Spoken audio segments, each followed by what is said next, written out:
This video is an overview of my show from last summer. I found out that I got the show 6 weeks before the opening date. I had already had about 15 paintings done of the Saanich area. I wanted to have around 40 paintings in the show itself, so I got busy and got painting. Many of the frames in these paintings, I also made those from scratch.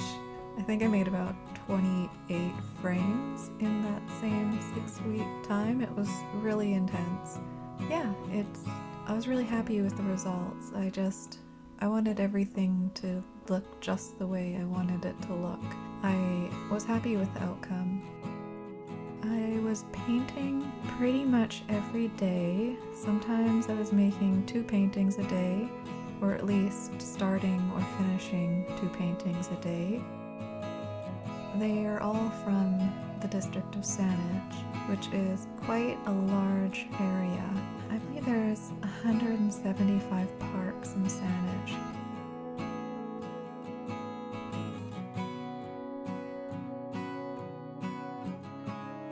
Most of the paintings in the Secret Saanich show were done on location, plein air. There were 2 that weren't, one of them being Misty Panama Flats was done as a combination of photograph and just my imagination, I guess. And Panama Flats late November, the large version was scaled up from the small version and done it was done outside in my yard, but I guess my outside studio, I would call that. I like to work outside, and as soon as the weather gets agreeable, I usually take my paints outside. Each plein air painting that I make represents an adventure. Sometimes there's so much that goes into these paintings. This is probably my favorite painting in the whole show.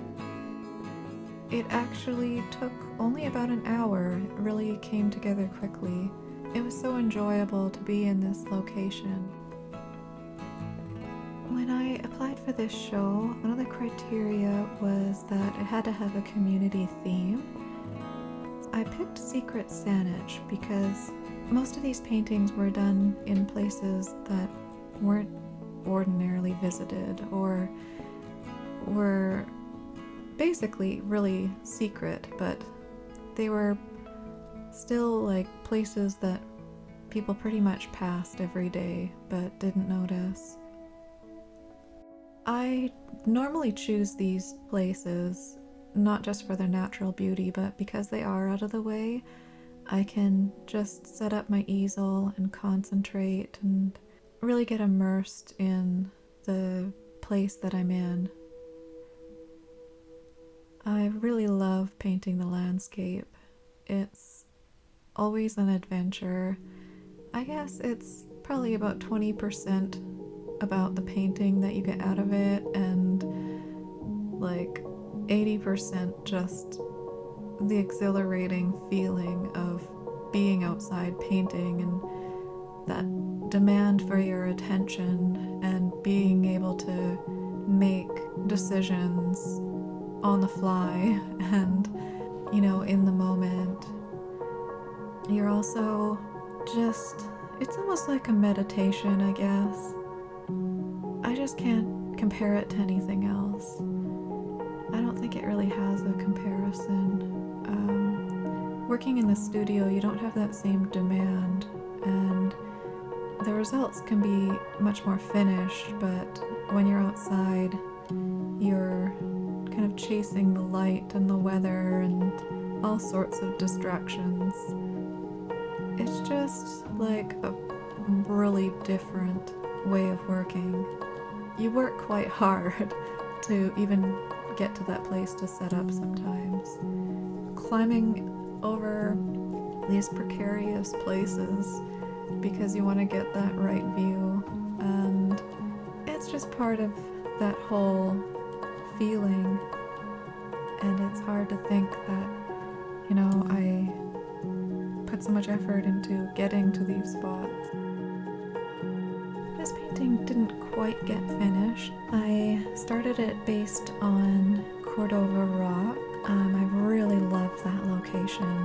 You kind of have to climb over the rocks to get to it. There's this beautiful little seal that swims around there. That is him. Not sure if it's done yet.